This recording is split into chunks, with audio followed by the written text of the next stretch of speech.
Take a moment to think of just flexibility, love, and trust. Take a moment to think of just flexibility, love, and trust. Hey everybody, it's Alphonse, and welcome to another week of 21 Questions. This is a podcast that I record within the confines of my car, in which I go through 21 questions revolving around a certain theme each week. This week's theme, emotion. It's an essential part of human being, and yeah, let's just get down and dirty. Question 1. How are you feeling right now? I'm feeling alright. In truth, there's a lot on my mind. I mean, that's not necessarily the newest thing. I don't know. There's always at least one thing on my mind, and there often is around a handful. So, I have a busy mind. Busy mind. There's a lot that I'm stressing about, just trying to be mindful of how to approach certain classes, because I'm really determined to just make use of this semester to set up the things I need to do, especially next semester, but also just in general my remaining time at college. So lots I'm stressing about, but there's still the very few things that I look forward to, that I'm excited about. So yeah, like overall I'm alright, but there's just a lot going on. I'm looking over this right now, and question 3 and 4 are sort of branches off of the second question. So questions 2, 3, and 4. How comfortable are you sharing emotions with family, with friends, and with random strangers? Family, they have the least spectrum amongst my comfort levels, but for the most part, I share a good amount of myself, especially with my sister. Of my immediate family, I share the most with my sister, then my dad, then my mom. So family's definitely up there. Family is interesting is that they are overall, like on average, I'm most comfortable speaking with them, but they compete for like being most comfortable with, because now friends, there are a few friends, there are very, very few friends who I find myself more willing to be open the most, even more so than my sister. I don't know, it's just something about just how the way things work make me more comfortable speaking my mind amongst non-family members, at least like the very few of them that I trust. Other than that, my other friends, and gonna lump in strangers too, I typically don't say too much about my true emotions, or rather, not true emotions, but rather the intricacies of my emotions. I tend to keep it simple with my not as close friends and strangers. So to answer questions through 3 and 4, on the bottom would be strangers. A little above them would be my not so close friends. And then my family and my really close friends kind of tie up on top. So yeah, that's questions 2, 3, and 4. Question 5. Name something that makes you surprisingly emotional. Oh, surprisingly emotional. Okay. I'm thinking this through. I'm calculating things. Ain't no thing but a chicken wing. Oh my goodness.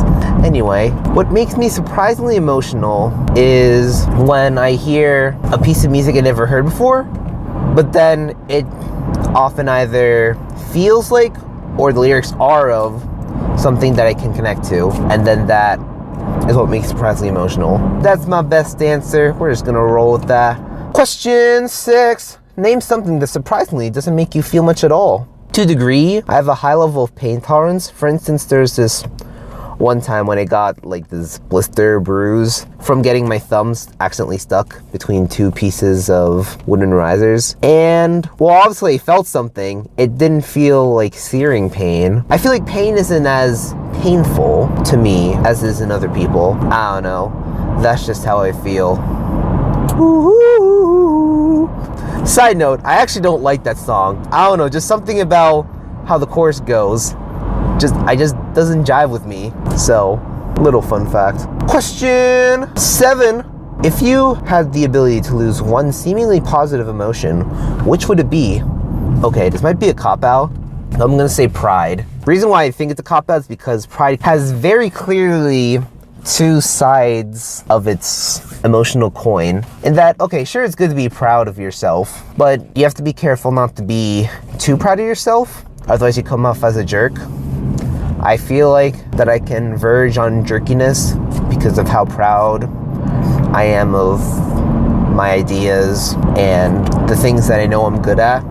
So pride would be the one seemingly positive emotion that I'd want to get rid of, just to be able to allow for some more humility. Question 8. What if you could lose a negative emotion? I would lose regret, because I feel like the one thing that has been pervasive throughout my whole life that I honestly feel like bogs me down the most is dwelling too much on the past. As much as I know it's bad, it's not a thing that it can stop. Just kind of, it's gonna be really sad to say, but it comes naturally to me. I'm always just analyzing certain moments in my life and just thinking that, oh, I did it so terribly, or I could have done it better. And honestly, no, the thing to do is to move forward. But I feel like I have surrounded myself in regret so much that it's become a place of security. That seems so screwed up, I know, and it probably is screwed up, but it's just how my life turned out. But if I had the chance of removing a single negative emotion, for sure, would be regret. Question 9. What is your favorite emotion that someone might not necessarily think as positive? I would have to say, hey now baby. No. Typically perceived as negative emotion that I like personally is sadness. Not to the point of whininess, of course. There's some importance of, to some extent, there's an importance of how you express your sadness, but it's an emotion that shows us that we can be vulnerable, and sometimes we need that just to have a moment to not feel like we're on top, that we have to be on top of the world, that we can take a step back if we need to. So, yeah. Sadness is, I guess, a favorite emotion that isn't seen as necessarily positive, although I'm personally fond of much more obvious emotions like optimism, happiness. Question 10. Do you think you'd be able to live in a world completely devoid of emotion? If I was the only one with emotion, no, that'd be so weird. I'd feel like an outcast so much. I wouldn't want to have that feeling of being an outcast for the rest of my life. Now, if I were also completely devoid of emotion, in ways that would remove a ton of my stresses, just because I don't have to worry about them too much. But as much as say that it would make my life boring, I don't know if I'd feel that my life is boring without emotion to kind of see in other people. So I feel like it's feasible if I were like the rest of the crowd. If I still had emotion, then yeah, that's a big no-no. Question 11. Suppose there was a person who couldn't feel any emotion. How would you explain love to them? I would have to put love into rational terms. I would tell them that love is a sensation you get when you feel that one person is important enough in your functioning, your daily functioning, that you feel some sort of connection to them. Yeah, I like that. Yeah, I like that. That's my non-emotional definition of love. Question 12. Do you think society is better or worse at expressing emotion than it once was? Interesting thing about this question is that I feel like the answer is a mix of yes and no. In that, yes, we can act a bit more emotional. We're more accepting, I guess, of more extravagant feelings. Like, we don't mind being a bit theatrical, I guess. It's become less weird over the years.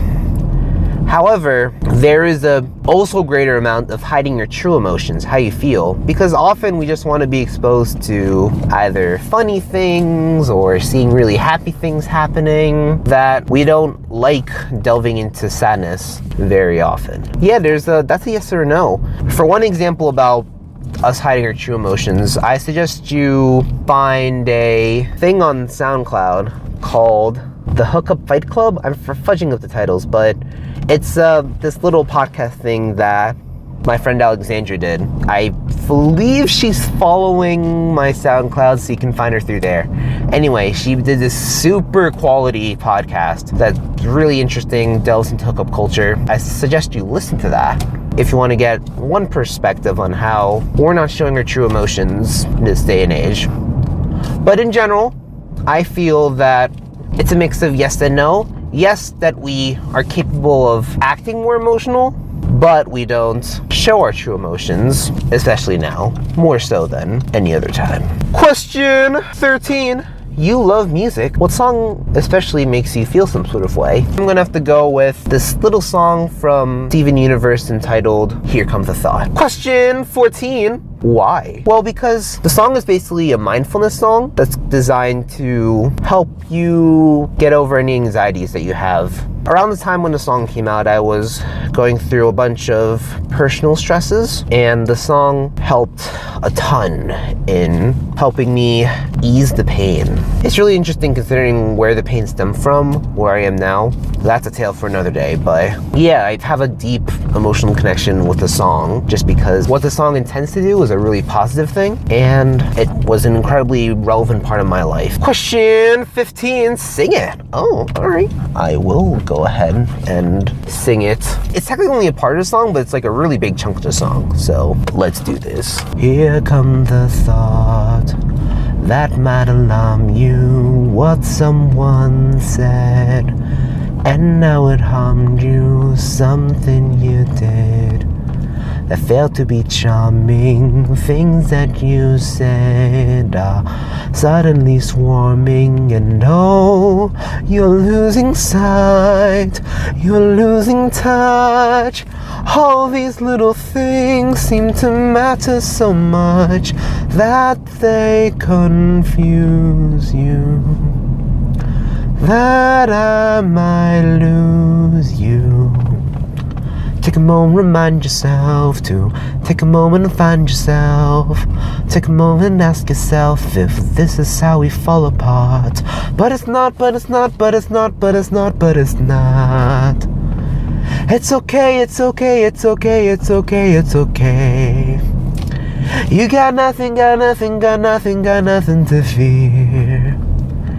I'm here, I'm here, I'm here. And yeah, that's Here Comes the Thought. If you like that song, I suggest you look it up in its full, because it's so wholesome, so good. I'll say anyone who's going through, like, whether it be anxieties or maybe in something bigger than anxieties, I suggest you go look at that song. And if you're curious about Steven Universe, you definitely have to skip the first 20-something episodes, because it starts off as just a typical children's cartoon, but then it gets more emotional and gets meatier plot. So it's good, it's worth it. It goes through a lot of hiatuses.